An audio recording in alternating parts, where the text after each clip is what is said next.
Olá pessoal, tudo bem? Mais um passo em direção ao entendimento dos sistemas de inteligência competitiva. Nessa aula, a segunda aula do segundo bimestre, nós trazemos para vocês um detalhamento de cada uma das etapas do processo de implantação de um sistema de inteligência competitiva numa empresa. É claro que de empresa para empresa, essas etapas podem mudar, incorporando aspectos mais específicos da empresa que está desenvolvendo o sistema. Então vamos lá, vamos tentar chegar bem perto nos aspectos mais notáveis das diversas etapas do ciclo da inteligência competitiva. Esse aqui é um painel que mostra detalhes das diversas etapas do ciclo da inteligência competitiva, que é o título, que é o foco da nossa aula de hoje. Nós começamos, na primeira etapa, com o planejamento e a coordenação. Depois, aqui embaixo, eu especifico em cada uma dessas etapas quais são os aspectos mais interessantes para serem tratados. Então, primeiro, é importante que se faça um planejamento do sistema de inteligência competitiva, se avalie claramente quais são os recursos que vão ser utilizados. Num segundo momento, começa o povoamento, porque na instalação dos recursos é importante que se diga que é preciso instalar um banco de dados para que as informações sejam colocadas a respeito do concorrente, das tecnologias, das tendências, tudo aquilo que a gente falou, que nós falamos na aula anterior. Então, feito o planejamento, definidos os recursos, implantado o banco de dados que vai receber a gigantesca massa de dados, porque isso é muito complexo, começa o processo de coleta de informações, processamento e armazenamento dessas informações. Depois, uma rede de experts, eles vão fazer uma análise das informações que foram coletadas e vão validar essas informações. Tudo pronto, tudo tratado, validadas as informações, todo o sistema é disponibilizado para os tomadores de decisões. Então, é a disseminação do sistema na organização para a utilização e depois, fechando esse ciclo da inteligência competitiva, é feito uma reavaliação de tudo para se saber se as expectativas estão sendo atingidas e, principalmente, as vantagens competitivas da organização estão sendo conquistadas. Esse é o objetivo maior de um sistema de inteligência competitiva, que é dar vantagens competitivas para a organização.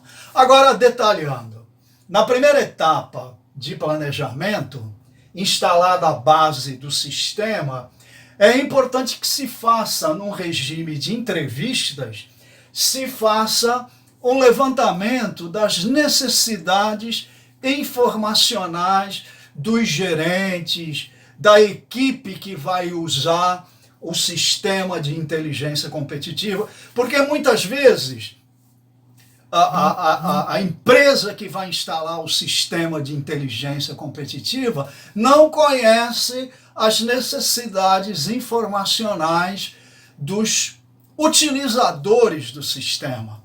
Nesse momento, é importante que se faça também um levantamento dos fatores críticos de sucesso. Os fatores críticos de sucesso é uma postura estratégica que eu preciso assumir para fazer o melhor. Por exemplo, eu sei numa aula presencial quais são os fatores críticos para que a aula seja uma aula de qualidade e atenda às expectativas de vocês. Agora, nesse novo regime de transferência remota de conhecimento, eu ainda preciso descobrir quais são os fatores críticos de sucesso. Portanto, esse conceito de fatores críticos de sucesso é muito importante, não só no meio organizacional, mas na vida de vocês. Quais são os fatores críticos de sucesso para cada um de vocês, como alunos que agora estão trabalhando em regime de home office? Quais são os fatores críticos de sucesso para que vocês, em condição de home office, aproveitem o máximo essa aula, esse estilo de aula totalmente diferenciado. Mas continuando, entendido o conceito de fatores críticos de sucesso, a segunda etapa do ciclo da inteligência competitiva é a hora de povoar a base de dados. Então, para povoar a base de dados com as necessidades informacionais dos futuros utilizadores, eu preciso correr atrás de fontes. E as fontes são de duas naturezas. Ou são fontes primárias.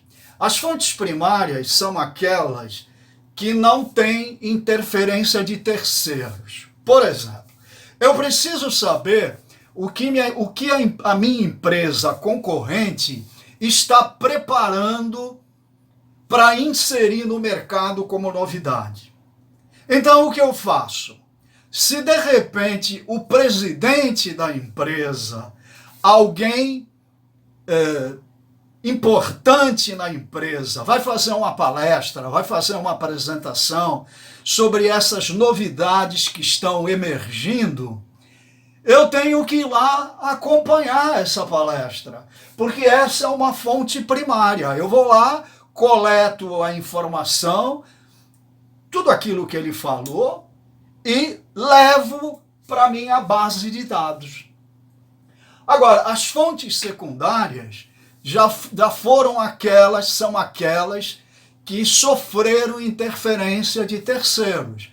Por exemplo, a minha empresa concorrente vai trazer uma novidade para o mercado que pode eventualmente abalar, né, a minha competitividade. Então, eu vou buscar essa informação numa revista, num jornal.